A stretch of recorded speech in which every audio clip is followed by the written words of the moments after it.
तुमने कभी नोटिस किया है कि कुछ लोग अलग ही दुनिया में जीते हैं? सेम शहर, सेम मोहल्ला, कभी कभी सेम घर, लेकिन बिल्कुल अलग जिंदगी। एक भाई आगे बढ़ जाता है और दूसरा वहीं का वहीं रहता है। एक दोस्त हर जगह से कुछ निकाल लेता है और दूसरा हर जगह से सिर्फ मुश्किल ढूंढता है। एक इंसान कमरे में घुसता है तो लोग नोटिस करते हैं और दूसरा पूरी जिंदगी नोटिस होने की कोशिश करता रहता है। और तुम जानते हो, मैं किसी की बुराई नहीं कर रहा। तुम खुद ये देख चुके हो अपनी लाइफ में। शायद तुम खुद इसमें से किसी एक साइड पे हो। तो सवाल ये है, क्यों? किस्मत, घर का माहौल, कनेक्शंस, पैसा? ये जवाब कन्वीनियंट है लेकिन पूरे नहीं है। कुछ और है, कोई और चीज है जो एक्चुअली ये तय करती है। आज हम उसी के बारे में बात करने वाले हैं। लेकिन मैं तुमसे पहले एक बात कहना चाहता हूं, सीधे तौर पर। जब मैंने पहली बार इस टॉपिक के बारे में पढ़ना शुरू किया, लॉ ऑफ अजम्पशन, मैनिफेस्टेशन, ये सारी दुनिया, मेरा पहला रिएक्शन यही था, क्या बकवास है। ये उन लोगों के लिए है जिनके पास ज्यादा टाइम है और कम प्रॉब्लम्स है। ये उन लड़कियों के लिए है जो रील्स बनाती हैं और कहती हैं यूनिवर्स पे छोड़ दो।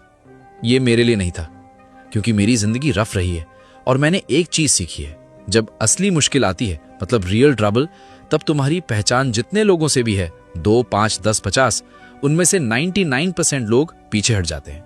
वो नहीं रहते, तुम अकेले होते हो। और उस वक्त सिर्फ एक चीज काम आती है, तुम्हारा एक्शन, तुम्हारा खुद उठना, सही डायरेक्शन में चलना, बस। तो सिर्फ सोचो और सब मिल जाएगा वाली बात मुझे कभी नहीं बैठी। लेकिन एक चीज थी जो मुझे रोक रही थी इस आइडिया को पूरी तरह डिसमिस करने से। कुछ था इसमें, कुछ जो सरफेस के नीचे था, और मैं उसे समझना चाहता था, इसकी साइकोलॉजी। तो आज हम दोनों मिलकर यह समझने की कोशिश करेंगे। मैं तुम्हें कोई कोर्स नहीं बेच रहा, कोई मेथड नहीं सिखा रहा, बस एक ऑनेस्ट बातचीत है। जो मुझे सच लगा वो कहूंगा, जो मुझे झूठ लगा वो भी, और जो मुझे समझ नहीं आया वो भी। बस इतना। तो शुरू करते हैं। पिछले कुछ सालों में, खासकर जब से इंटरनेट इतना कॉमन हुआ है, एक चीज बहुत तेजी से पॉपुलर हुई है, मैनिफेस्टेशन। तुमने ये वर्ड सुना होगा, रील्स में, शॉर्ट्स में, यूट्यूब पे। किसी ने कहा होगा, भाई मैनिफेस्ट कर। किसी ने कहा होगा, मैं अपना ड्रीम लाइफ मैनिफेस्ट कर रहा हूं। किसी ने कहा होगा, मैं तो यूनिवर्स को कमांड देता हूं। और इस मैनिफेस्टेशन की दुनिया में एक पूरी इंडस्ट्री खड़ी हो गई है। बुक्स हैं, कोर्सेज हैं, कोचेज हैं, गुरु हैं, और हर तरफ से एक ही मैसेज आ रहा है, तुम्हारी सोच तुम्हारी रियलिटी बनाती है। सही सोचो, सही चीजें अट्रैक्ट करो, जिंदगी बदल जाएगी। यहां कई सारे लॉज हैं, law of attraction, law of vibration, backwards law, 369 method, scripting, pillow method, whisper method. ये लिस्ट काफी लंबी है, और मैं जानता हूं तुम में से बहुत लोग यहां तक इसलिए पहुंचे हैं क्योंकि तुमने ये चीजें सुनी हैं, किसी ने रेकमेंड की हैं, या तुम्हारे मन में क्यूरियोसिटी है कि ये सच में काम करता है या नहीं। तो मैं सीधा वही बात करूंगा जो शायद कोई नहीं करता। क्या ये सब काम करता है? चलो देखते हैं। सबसे पहले आता है लॉ ऑफ अट्रैक्शन। 2006 में एक बुक आई, द सीक्रेट, रोंडा बर्न ने लिखी। करोड़ों कॉपीज भी की, हॉलीवुड सेलिब्रिटीज ने प्रमोट किया, पूरी दुनिया में एक तूफान आ गया था। आइडिया सिंपल था, लाइक अट्रैक्ट्स लाइक। जो तुम सोचते हो वही तुम्हारी तरफ आता है। पॉजिटिव सोचो तो पॉजिटिव मिलेगा, नेगेटिव सोचो तो नेगेटिव मिलेगा। यूनिवर्स एक मैग्नेट की तरह है और तुम्हारी थॉट्स उसे कंट्रोल करती हैं। अब एक सेकंड रुको, अगर सिर्फ पॉजिटिव सोचने से सब कुछ मिलता तो दुनिया के सबसे पॉजिटिव लोग सबसे सक्सेसफुल क्यों नहीं है? और जो लोग दिन रात अपने काम में डूबे हैं, जो obsessed हैं, जो कभी रिलैक्स नहीं करते, वो सक्सेसफुल क्यों हो जाते हैं? वो तो हर वक्त टेंशन में रहते हैं। लॉ ऑफ अट्रैक्शन इस सवाल का जवाब नहीं दे पाता, और इसकी वजह यह है कि इसने दो बिल्कुल अलग चीजें एक कर दी। पहली, तुम्हारी सोच तुम्हारी रियलिटी को इफेक्ट करती है। दूसरी, तुम्हारी सोच अकेले तुम्हारी रियलिटी क्रिएट करती है। इन दोनों में जमीन आसमान का फर्क है, इसलिए ध्यान से सुनना। इफेक्ट का मतलब है सोच एक फैक्टर है, इंपॉर्टेंट फैक्टर, लेकिन कई फैक्टर्स में से एक। क्रिएट का मतलब है सोच अकेले जिम्मेदार है, बाकी सब ऑप्शनल है। लॉ ऑफ अट्रैक्शन ने कहा कि सोच क्रिएट करती है, और यहीं से सब गड़बड़ हुई। क्योंकि जब तुम ये मान लेते हो कि सोच अकेले रियलिटी क्रिएट करती है, तो एक बहुत खतरनाक कंक्लूजन निकलता है। अगर तुम्हारी लाइफ अच्छी नहीं है तो इसका मतलब तुम्हारी सोच गलत है। अगर लॉ काम नहीं किया तो गलती तुम्हारी है, हमेशा तुम्हारी। एक ऐसी सिस्टम जो फेल होने पर भी तुम्हें ही ब्लेम करे, वो सिस्टम नहीं है, वो ट्रैप है। और इस ट्रैप में बहुत लोग हैं जो जेन्युइनली बिलीव करते हैं कि उनकी जिंदगी अच्छी नहीं है क्योंकि उनकी वाइब्रेशन लो है। जो खुद को ही दोष देते हैं जब कुछ नहीं होता, जो और ज्यादा पॉजिटिव सोचने की कोशिश करते हैं और ज्यादा थक जाते हैं। ये देखकर दुख होता है सच में। फिर आता है बैकवर्ड्स लॉ। ये थोड़ा अलग है और ऑनेस्टली इसमें लॉ ऑफ अट्रैक्शन से ज्यादा सब्सटेंस है। ये मोस्टली एलन वॉट्स से एसोसिएटेड है, एक ब्रिटिश फिलोसोफर जिन्होंने ईस्टर्न फिलोसफी को वेस्टर्न दुनिया तक पहुंचाया। इसकी रूट्स टाओइज्म में है, एक चाइनीज फिलोसफिकल ट्रेडिशन। आइडिया यह है कि जितना ज्यादा तुम कुछ चाहते हो उतना दूर होता जाता है, जितना ज्यादा कंट्रोल करना चाहते हो उतना ज्यादा चीजें आउट ऑफ कंट्रोल होती हैं। यह बात सच है। एंग्जाइटी के बारे में सच है, जितना ज्यादा उससे लड़ो उतनी ज्यादा बढ़ती है।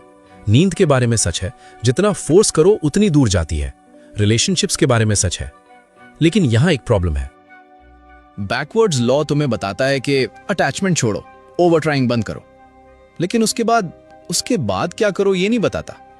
ये एक डायग्नोसिस है बिना प्रिस्क्रिप्शन के। बीमारी बताता है, दवाई नहीं देता। और बाकी सब जो है 369 method, scripting, pillow method, whisper method, ये सब टेक्निक्स हैं। और टेक्निक्स के बारे में एक सिंपल बात समझ लो, टेक्निक तब काम करती है जब उसके नीचे कोई सॉलिड फाउंडेशन हो। ये सारी टेक्निक्स मिलकर एक ही काम करती हैं, फोकस देती हैं। और फोकस पावरफुल होती है। जब तुम रोज लिखो कि तुम्हारा गोल क्या है, तो तुम्हारा दिमाग उस गोल को सीरियसली लेने लगता है। ये साइकोलॉजी है, मैनिफेस्टेशन नहीं। लेकिन अगर सिर्फ टेक्निक पे रिलाई करो तो ये नए साल की डायरी जैसी बात है।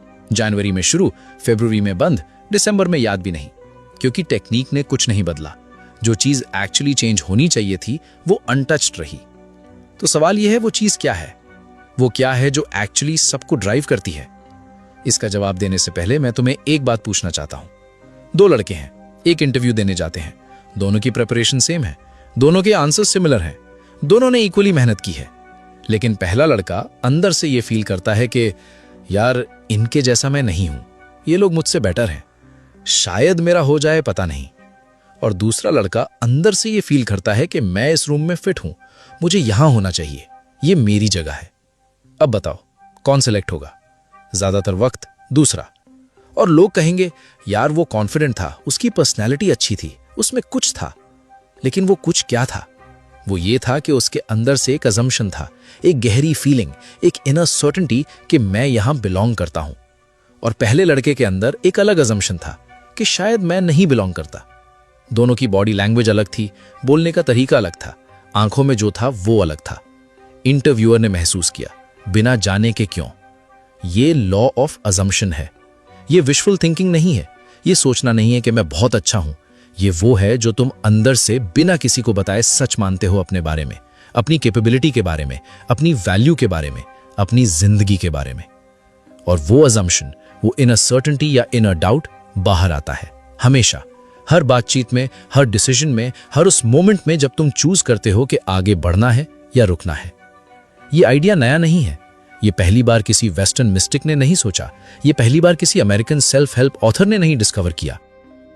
तो अगर ये आइडिया नया नहीं है तो कहां से आया? ये सवाल सिर्फ क्यूरियोसिटी का नहीं है।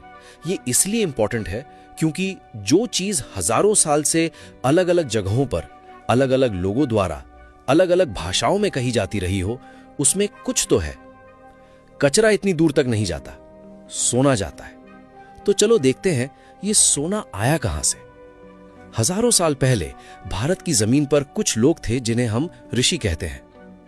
ये ऋषि जंगलों में रहते थे, पहाड़ों पर, नदियों के किनारे। और ये एक काम करते थे जो आज के जमाने में शायद पागलपन लगे। ये अपने अंदर जाते थे। मतलब बाहर की दुनिया से कोई मतलब नहीं, खाना पीना कम से कम, बस एक काम, अपनी खुद की कॉन्शियसनेस को ऑब्जर्व करना, घंटों तक, दिनों तक, सालों तक। अब कोई कह सकता है ये पागलपन है, बाहर की दुनिया छोड़कर अंदर क्या देखोगे? लेकिन एक सेकंड सोचो, बाहर की दुनिया को साइंटिस्ट्स ऑब्जर्व करते हैं। इन ऋषियों ने अंदर की दुनिया को ऑब्जर्व किया और जो उन्होंने देखा वो उन्होंने लिखा। सेंचुरीज तक, जनरेशंस तक, एक से दूसरे तक ट्रांसमिट किया। ये बन गए वेद, उपनिषद और फिर वो पूरी फिलॉसफिकल ट्रेडिशन जिसे हम आज वेदांत कहते हैं। और उन्होंने जो ऑब्जर्व किया वो एक बहुत सिंपल चीज थी, जो अंदर है वो बाहर आता है। बाहर की दुनिया जो तुम देखते हो, छू सकते हो, एक्सपीरियंस करते हो, वो इंडिपेंडेंट नहीं है, वो तुम्हारी कॉन्शियसनेस का प्रोजेक्शन है। तुम्हारा इनर वर्ल्ड, जो तुम अंदर से फील करते हो, जो तुम अंदर से सच मानते हो अपने बारे में, वो तुम्हारी बाहरी दुनिया को शेप करता है। तुम्हारा परसेप्शन, तुम्हारे डिसीजंस, तुम्हारी रियलिटी। और इन ऋषियों ने इसे 4 शब्दों में कह दिया, यथा दृष्टि तथा सृष्टि। जैसी तुम्हारी दृष्टि वैसी तुम्हारी सृष्टि, जैसा तुम्हारा इनर विजन वैसी तुम्हारी रियलिटी। बस यही है पूरा लॉ ऑफ अजम्पशन, एक लाइन में, संस्कृत में, हजारों साल पहले। अब एक सेकंड के लिए रुको। ये आइडिया, ये एग्जैक्ट आइडिया आज YouTube पर बिक रहा है। कोर्सेज बन रहे हैं इस पर, गुरु पैसे ले रहे हैं इसे सिखाने के। और हम, जिनके पूर्वजों ने ये हजारों साल पहले जाना था, जिन्होंने ये सबके लिए लिख दिया था, हम इसे बाहर से खरीद रहे हैं, एक फॉरेन लेबल के साथ। लेकिन अब एक इंटरेस्टिंग सवाल है, ये आइडिया वेस्टर्न पैकेजिंग में वापस क्यों आ रहा है? गया कहां था? वापस कैसे आया? और इसका जवाब भी इंटरेस्टिंग है, क्योंकि ये आइडिया इंडिया से कभी बाहर नहीं गया। नहीं, ऐसा नहीं है। ये गया, कई बार गया, कई रास्तों से गया और कई अलग लोगों के हाथ से गुजरा। एंशिएंट ट्रेड रूट्स पे जब इंडिया और मिडिल ईस्ट के बीच व्यापार होता था, सिर्फ सामान नहीं चलते थे, आइडियाज भी चलते थे, फिलॉसफी भी चलती थी। जूइश मिस्टिकल ट्रेडिशन, जिसे कबाला कहते हैं, उसके कुछ स्कॉलर्स आर्ग्यू करते हैं कि उसकी रूट्स में इंडियन वेदांतिक थॉट का इन्फ्लुएंस है। Consciousness as creator, inner states creating outer reality, ये कॉन्सेप्ट्स दोनों ट्रेडिशंस में मिलते हैं, इतनी सिमिलैरिटी के साथ कि कोइंसिडेंस का आर्ग्यूमेंट थोड़ा वीक लगता है। मैं ये डेफिनेटिवली नहीं कह रहा कि कबाला वेदांत से आया, लेकिन मैं ये जरूर कह रहा हूं, इस आइडिया का एक एंशिएंट रिवर है जो बहुत पहले से बह रहा है, अलग अलग रूप लेके, अलग अलग नामों से, लेकिन डायरेक्शन एक ही रहा। और एक लंबे सफर के बाद ये आइडिया एक जगह पहुंचा, 1929 में न्यूयॉर्क में, एक इलाके में जिसका नाम था हार्लेम। 1929 का हार्लेम कोई साधारण जगह नहीं था। पूरी दुनिया से लोग वहां आए थे, अफ्रीका से, वेस्ट इंडीज से, और उनके साथ आई थी वो चीज जो हमेशा ऐसे लोगों के साथ चलती है, अलग अलग तरह की समझ, अलग अलग तरह का ज्ञान। उस हार्लेम में एक आदमी रहता था, कोई नहीं जानता था वो कहां से आया, उसकी पूरी बैकग्राउंड आज भी क्लियर नहीं है। कुछ रिकॉर्ड्स कहते हैं इथोपियन था, कुछ कहते हैं करीबियन रूट्स थे, कुछ कहते हैं वो एक रैबाई था, एक मिस्टिक था। लेकिन एक बात थी जो लोग जानते थे, उसके पास एक नॉलेज थी, बहुत पुरानी। वो कबाला जानता था, जूइश मिस्टिसिज्म की सबसे गहरी लेयर्स, बहुत कम लोगों तक पहुंची हुई, कॉन्शियसनेस के बारे में, इनर स्टेट्स के बारे में, रियलिटी क्रिएशन के बारे में, इस बारे में कि जो तुम अंदर से फील करते हो वो बाहर कैसे शेप होता है। और 1929 में इस मिस्टिक के पास एक और इंसान पहुंचा, एक डांसर, जो वेस्ट इंडीज के एक इलाके जिसको करीबियन कहते हैं वहां से आया हुआ था। नाम था नेविल लैंसेलॉट गोडार्ड। कंगाल था, भटका हुआ था, कुछ ढूंढ रहा था जो मिल नहीं रहा था। उस वक्त वो कोई फेमस टीचर नहीं था, वो बस एक डांसर था। छोटे मोटे शोज मिलते थे, कभी काम था कभी नहीं था, एक टिपिकल परफॉर्मर की जिंदगी, पैसों की तंगी, भविष्य की चिंता। नेविल उस मिस्टिक के पास गया और उस मिस्टिक ने उसे देखा और एक ही बात कही, तुम्हारा इंतजार था मुझे। नेविल पहले समझा नहीं, लेकिन वो रुका, और जो उस मिस्टिक ने अगली बात में कहा वो नेविल की पूरी जिंदगी का टर्निंग पॉइंट बन गया। अगले कुछ सालों तक नेविल रोज उस मिस्टिक के पास जाता रहा, घंटों तक उस छोटे से कमरे में बैठता रहा और सीखता रहा। उस मिस्टिक ने उसे एक चीज बहुत क्लियरली समझाई, जो तुम अंदर से अज्यूम करते हो as if it's already true, वो बाहर फॉर्म लेता है।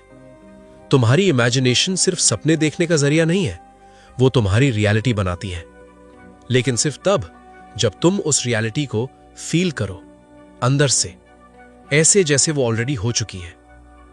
नेविल ये सब सुन रहा था, लेकिन एक हिस्सा था जो अभी भी थ्योरी लगती थी, तब तक जब तक एक बहुत पर्सनल मोमेंट नहीं आया। अब नेविल के उस पर्सनल मोमेंट की बात, और यहां मैं तुमसे बिल्कुल सीधा बोलूंगा, ये जो स्टोरी है ये नेविल गॉडार्ड ने खुद 1954 में एक लेक्चर में सुनाई थी, उसके अपने शब्दों में, उसका अपना एक्सपीरियंस। हम इसे प्रूव नहीं कर सकते, हम इसे लैब में टेस्ट नहीं कर सकते, और मैं तुम्हें यह भी नहीं बताऊंगा कि ये एग्जैक्टली इसलिए हुआ क्योंकि उसने अज्यूम किया।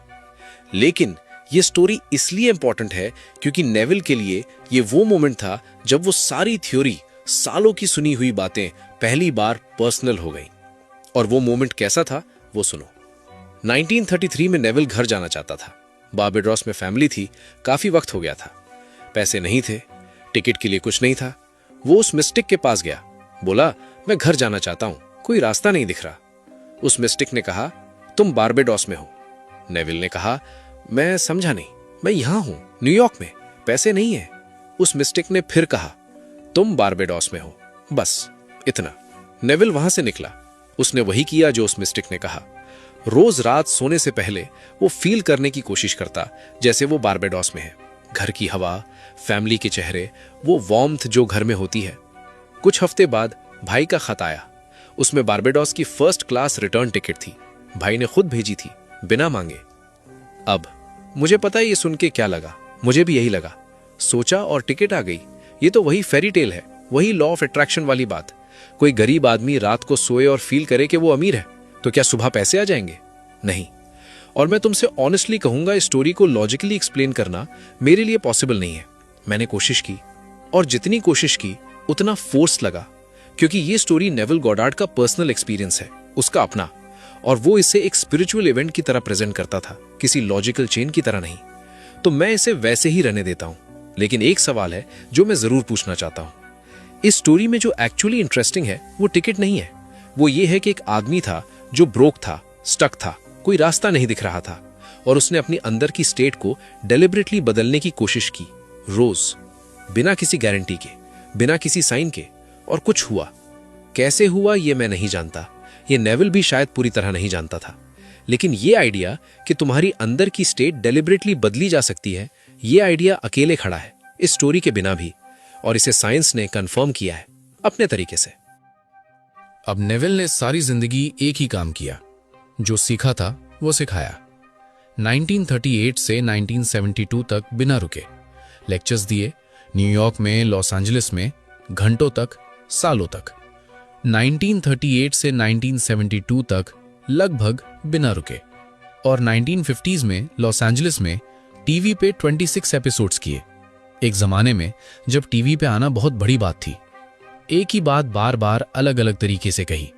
जो तुम अज्यूम करते हो वही तुम हो, और वही तुम्हारी दुनिया है।